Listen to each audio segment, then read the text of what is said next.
भारत का MQ-9 drone crash होकर समुद्र में गिर चुका है। जी हाँ, फिलहाल इसकी खोज जारी है और मैं आपको बता दूं कि खुद भारत के डिफेंस मिनिस्टर राजनाथ सिंह ने अब इसे एकदम कंफर्म कर दिया है। दरअसल मामला कुछ इस प्रकार से है कि 2020 में जब भारत और चीन के बीच में तनाव बढ़ा था, तब भारत के पास में एक भी ऐसा जासूसी ड्रोन नहीं था जो कि बहुत ही ज्यादा लॉन्ग रेंज तक यानी कि दूर तक जाकर निगरानी कर सके और दुश्मन के खिलाफ जानकारी जुटा सके। और इसीलिए भारत को उस टाइम पर मिली अमेरिका की मदद। अमेरिका ने अपनी नौसेना से निकालकर 2 MQ-9 प्रीडेटर ड्रोन भारत को दे दिए लीज पर। जी हाँ, आप जानते ही होंगे कि ये दोनों ड्रोन हमने किराए पर लिए थे, क्योंकि जब हम हथियार खरीदने जाते हैं, फिर चाहे हम कितनी भी इमरजेंसी क्यों न कर लें, हमारी जो नेगोशिएशन है वो एक कछुआ चाल होती है। 4 से 5 साल तो हम आराम से लगा देते हैं नेगोशिएट करने में। लेकिन दोस्तों, उससे पहले अगर अभी तक आपने इस चैनल को सब्सक्राइब नहीं किया है तो आपसे विनम्र निवेदन है कि आप इस चैनल को सब्सक्राइब कर नोटिफिकेशन बेल को ऑन कर लीजिए और वीडियो को लाइक कर दीजिए। चलिए हम वीडियो में वापस आते हैं। उदाहरण के लिए उस टाइम पर हम MQ-9 31 की संख्या में खरीदना चाहते थे, लेकिन आज 4 साल हो चुके हैं। आज 4 साल में भी ये डील कंप्लीट नहीं हो पाई और इसीलिए अमेरिका ने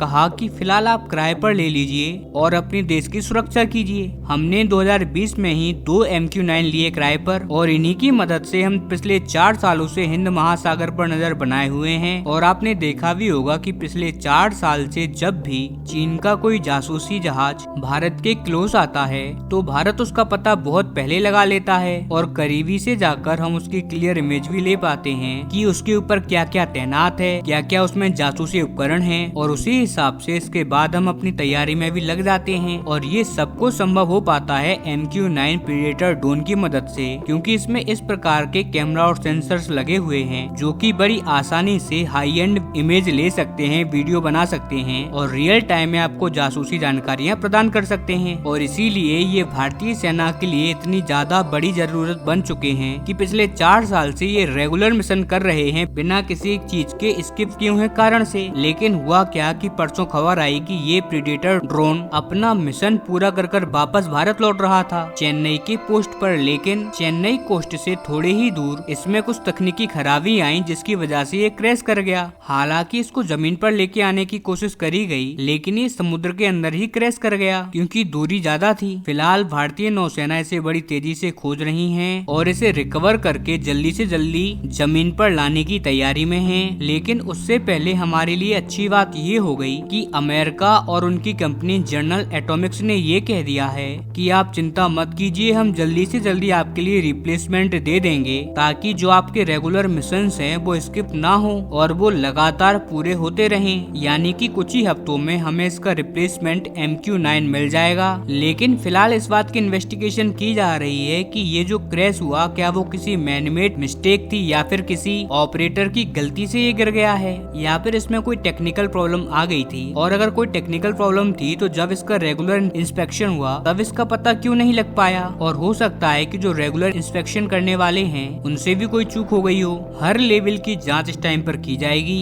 लेकिन दोस्तों, एक बात मुझे समझ नहीं आती कि सोशल मीडिया पर ये तरह तरह की अफवाहें क्यों लोग फैलाते हैं। कई लोग भारतीय नौसेना के जो पायलट्स होते हैं जो कि रिमोटली कंट्रोल करते हैं MQ-9, उन्हें जिम्मेदार ठहरा रहे हैं। और शायद आप लोग जानकर हैरान हो जाओगे, कई लोगों का कहना तो यहाँ तक है कि भारतीय सेना के जो जवान हैं वो हर साल अरबों डॉलर के हथियारों को खराब कर देते हैं और उसके बाद नए हथियारों के लिए चिल्लाते हैं। देखो दोस्तों, मैं तो ऐसे लोगों से एक ही बात कहना चाहूंगा कि आप कहीं जाकर चुल्लू भर पानी में डूब के मर जाओ अगर थोड़ी सी भी शर्म बची हो तो, क्योंकि हमारे सैनिक किस स्थिति में किस हथियार को ऑपरेट कर रहे हैं तीनों सेनाओं के, हम सभी लोगों से ज्यादा उनको अच्छी तरीके से पता है और हम सब लोग भी जानते हैं थोड़ा बहुत तो। और उसके बावजूद भी उनको ब्लेम करना, आप जरा खुद सोचिए कि ये बस एक मशीनरी है, लगातार 4 साल से ये वर्क कर रही थी, पता नहीं क्या टेक्निकल प्रॉब्लम आ गया जिसकी वजह से ये घटना हो गई। अंत में जांच के बाद तो हमें सब कुछ पता चल ही जाएगा ना। और देखिए, दुनिया में ऐसा आप मुझे कोई भी एक हथियार बता दीजिए, फिर चाहे वो रूस का हो या अमेरिका का,